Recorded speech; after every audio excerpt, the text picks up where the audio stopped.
do you see what I mean? That's only 2 cups.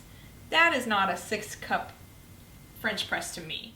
Welcome back. Thanks for dropping in. For those of you who have been to my channel before, you know that I love coffee. And for those of you who are in the Midwest, you know that we've got snow right now.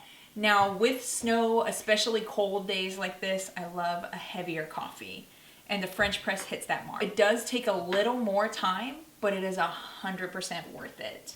Stick around and I will show you how to use it if you are new to the world of French press.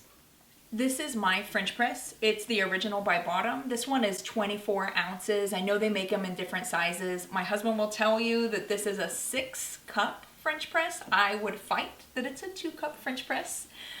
So we're house divided, that's fine. I wanted to go over the parts before we go on to the business of making coffee. This is the second one I've had. The first one had a plastic frame. I like this vintage sort of shiny metal 1950s retro style a little bit better than I did the plastic one I had before. The carafe is made of borosilicate. It does have heat resistant properties and is shatterproof, which is great for those of us who might be a little bit clumsy, a little bit not quite awake in the morning when we're making our coffee. And you'll notice that I have a lot of pieces across the front here. This is going to be your stainless steel cross member. It holds your stainless steel fine mesh sieve. And the purpose to the fine mesh sieve is just what you think it is. This is your replacement for your paper coffee filter. Now your paper coffee filters traditionally that we have, that we use inside of our coffee pots, absorb oils from the coffee beans as well as aromatics that sort of lend a richer, fuller flavor, which is a huge benefit of using the French press. This piece here is the stainless steel spiral plate. It holds everything in place and slides right over the lid, the piece on the cross member there, and all of that screws into the lid and the plunger. So we'll go ahead and get that maybe.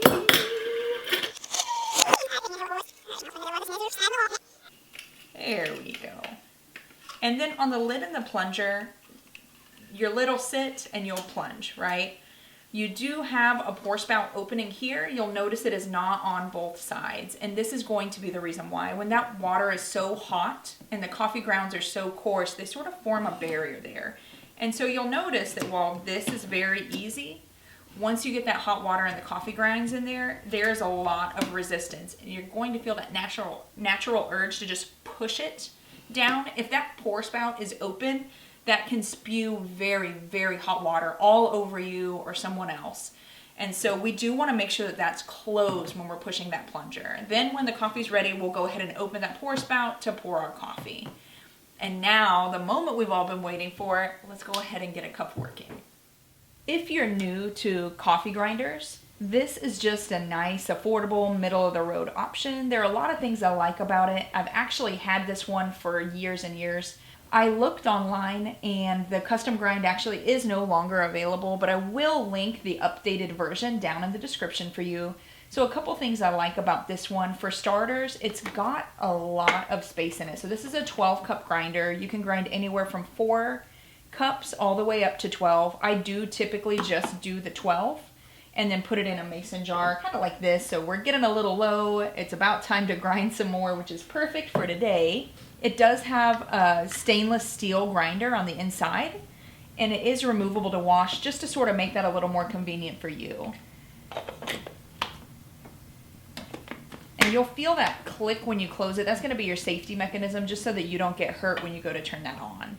Now you do have 5 options here, and this is actually the reason that I bought it originally. You can use this for your espresso machine, in your regular coffee pot, or your My K-Cup if that's something that you use, or your percolator. And in our option, the percolator, or in our case, the percolator also works as the French press option. Option here is going to go hand in hand with how many beans you put up in the top. So you can do enough beans for 4 cups all the way up to 12.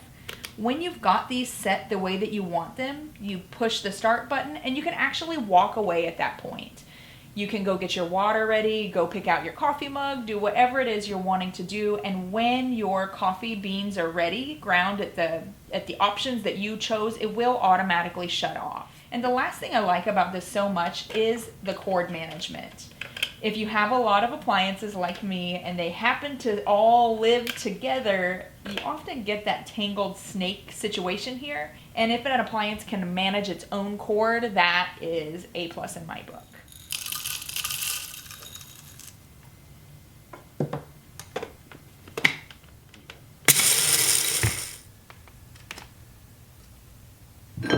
The first thing that we're going to do is go ahead and get our kettle boiling. While our water is boiling, we'll get everything prepped. Now, my favorite coffees are the Tanzanian roast as well as the Kona. I love these. This is a Tanzanian I found at Winco. We already ground it, so you know what that rough grind looks like already. When you go to put your grounds into your French press, it's going to be 2 level scoops for this one. I believe it's 1 level scoop for each 8 ounces, but typically whenever this one is finalized, I can only get about 2 cups out of it. Again, debatable, but I can only get about 2 cups out of it.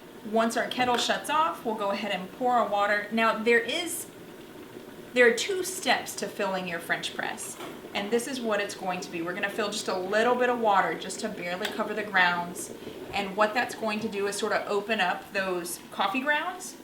It's called a bloom. So all we're going to do is just fill that a bit and let it sit there for about 30 seconds. That's just going to make sure that everything's wet.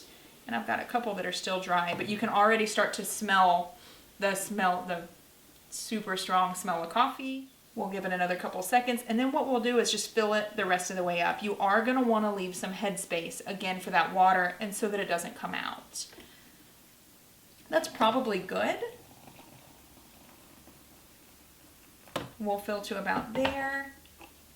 And then we are just going to leave it here for about 4 minutes. Do not push your plunger down yet. We're just going to sit it there. And like I said, we do have that filter spout is closed right now. Hey, it's time. I just looked at my watch and it's time. So it's been 4 minutes now. We are going to, again, make sure that that plate is closed, and just very slowly you're going to push the strainer down.